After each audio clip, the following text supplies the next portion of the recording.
Bonjour à tous et bienvenue sur LTI Business. Aujourd'hui, nous allons parler d'une excellente nouvelle pour le Congo. La FAO, l'Organisation des Nations Unies pour l'alimentation et l'agriculture, vient de réaffirmer son engagement pour soutenir le Congo.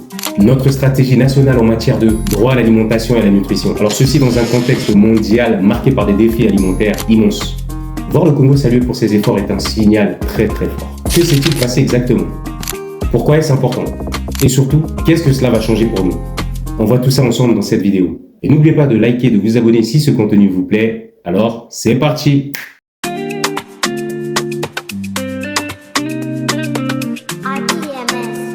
Alors tout d'abord, un petit rappel de la FAO. La FAO est une agence spécialisée de l'ONU fondée en 1945.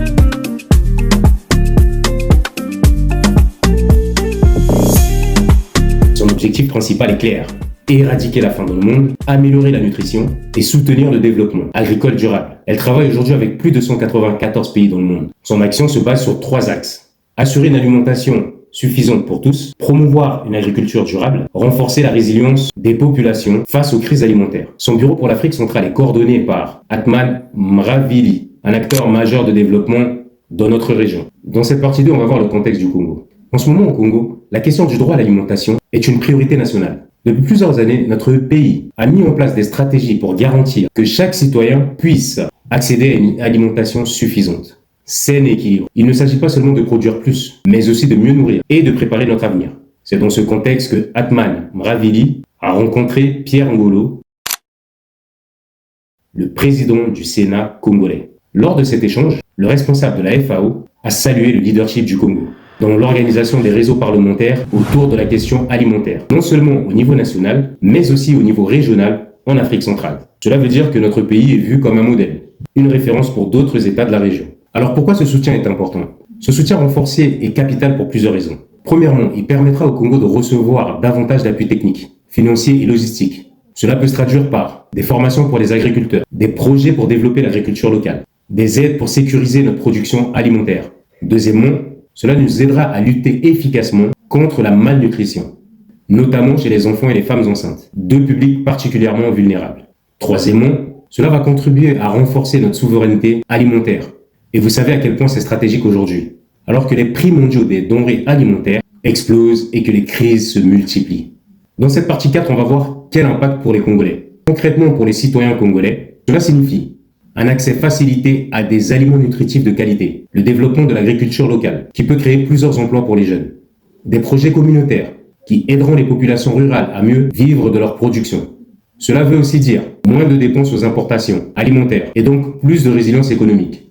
Le climat du Congo, avec ses terres fertiles et son abondance en ressources naturelles, est un atout énorme. Avec une meilleure stratégie, soutenue par la FAO et d'autres partenaires, nous pouvons récolter plus, nourrir mieux et bâtir une économie plus forte autour de l'agriculture.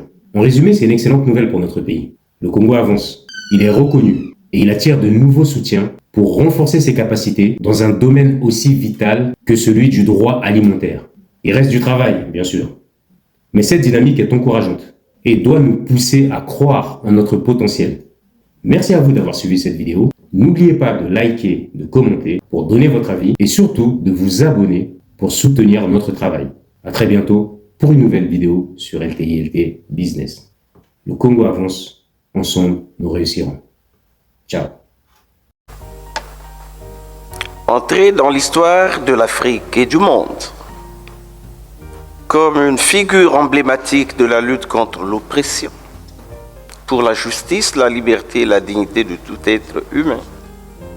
Nelson Mandela, symbole authentique de la sagesse africaine, place l'éducation au centre de la vie des peuples et des nations.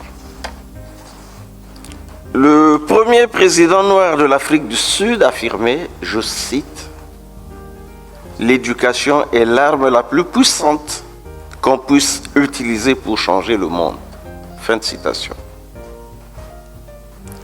3 jours durant, nous, parlementaires des pays de la sous-région Afrique centrale, en quête de l'efficacité de notre action.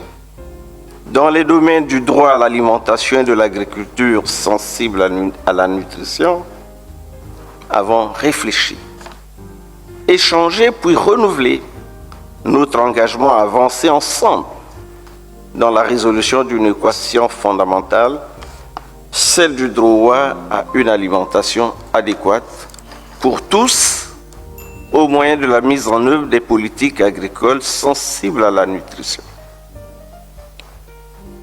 Nous avons ensemble, bénéficiant de l'expertise du bureau sous-régional de la FAO pour l'Afrique centrale et d'autres agences du système des Nations Unies, tracé des sillons dans le champ du savoir et de la coopération, guidés tous par l'idée que chaque être humain, du plus humble paysan au plus haut dignitaire, a droit à une alimentation saine, suffisante et digne. Cette idée qui, au regard des bouleversements environnementaux des temps présents, est devenue un impératif catégorique, a trouvé ici à Brazzaville un écho retentissant.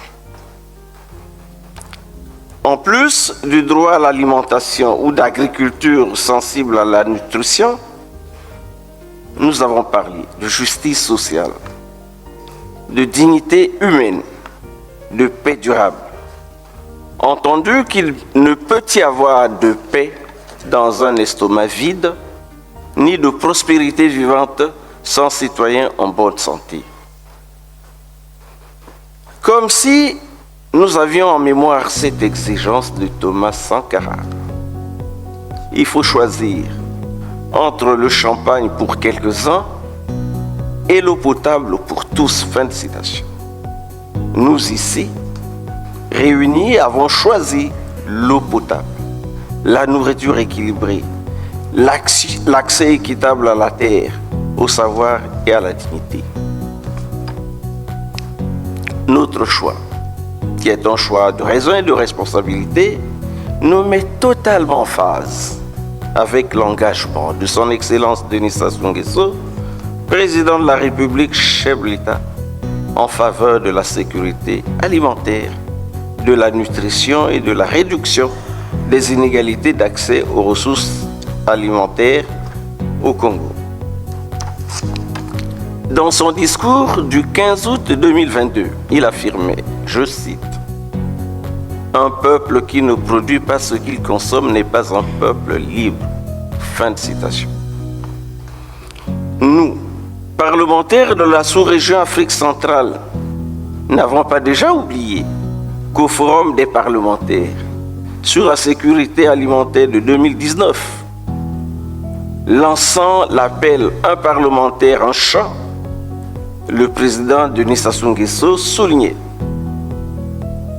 Le pari de l'éradication de la faim au sein des pays ne pourra être tenu sans une intégration sous-régionale portée par une agriculture structurante à vocation communautaire. » Fin de citation. Chers collègues parlementaires, mesdames, messieurs,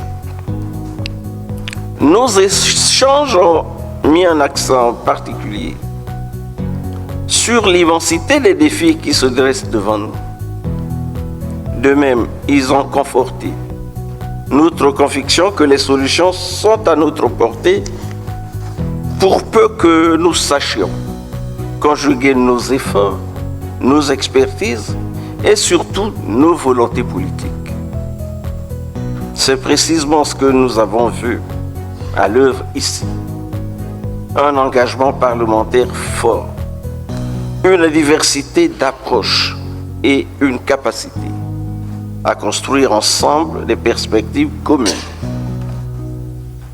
L'agriculture sensible à la nutrition n'est pas une thématique périphérique.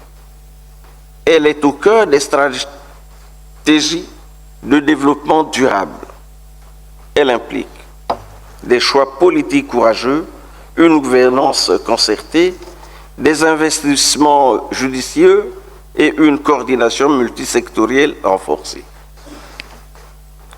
Nos échanges ont permis d'identifier des pistes concrètes, des leviers d'action législative, des opportunités d'interpellation de l'exécutif et des mécanismes de veille parlementaire.